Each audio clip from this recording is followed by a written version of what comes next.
বরগুনায় কেন্দ্রীয় সমন্বয়কদের সামনেই হাতাহাতি, সভাপণ্ড। বরগুনায় বৈষম্যবিরোধী ছাত্র আন্দোলনের কেন্দ্রীয় নেতৃবৃন্দের প্রোগ্রামে হাতাহাতির ঘটনা ঘটেছে। এ সময় পুলিশ ও নৌবাহিনীর সদস্যরা পরিস্থিতি শান্ত করেন। শনিবার 14 সেপ্টেম্বর দুপুরে বরগুনা শিল্পকলা একাডেমিতে এ ঘটনা ঘটে। খোঁজ নিয়ে জানা যায়, বৈষম্যবিরোধী ছাত্র আন্দোলনের বৃহত্তর বরিশাল জোনের বিভাগীয় ছাত্র জনতা মৈত্রী সফরের অংশ হিসেবে বরগুনার শিল্পকলা একাডেমিতে উপজেলা প্রতিনিধিদের সঙ্গে মতবিনিময় করে কেন্দ্রীয় নেতৃবৃন্দ।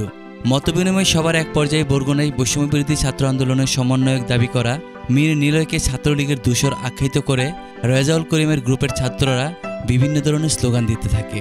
এতে উভয় পক্ষের মধ্যে হাতাহাতি শুরু হয়। এতে স্থগিত হয়ে যায় মতবিনিময় সভা। পরে পুলিশ ও নৌবাহিনীর সদস্যরা প্রায় কয়েক ঘন্টার চেষ্টায় পরিস্থিতি শান্ত করেন। রাজীব নামের শিক্ষার্থী বলেন, আন্দোলন চলাকালীন সময়ে ছাত্রলীগের দূষরা যখন বুঝতে পারছিল স্বৈরাচারী শেখ হাসিনার পতন ঘটবে, তখন তারা শেল্টারের জন্য বৈষম্যবিরোধী ছাত্র আন্দোলনের ছায়াতলে আশ্রয় নেয়।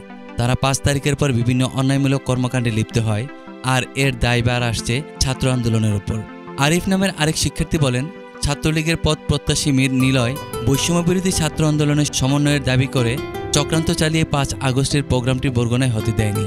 বরিশাল বিভাগের দায়িত্বপ্রাপ্ত কেন্দ্রীয় সমন্বয়ক আব্দুল হান্নান মাসুদ বলেন, এখানে দুটো গ্রুপের মধ্যে কিছু সমস্যা রয়েছে, আমরা চেষ্টা করতেছি এদের সমস্যাগুলো সমাধান করবার।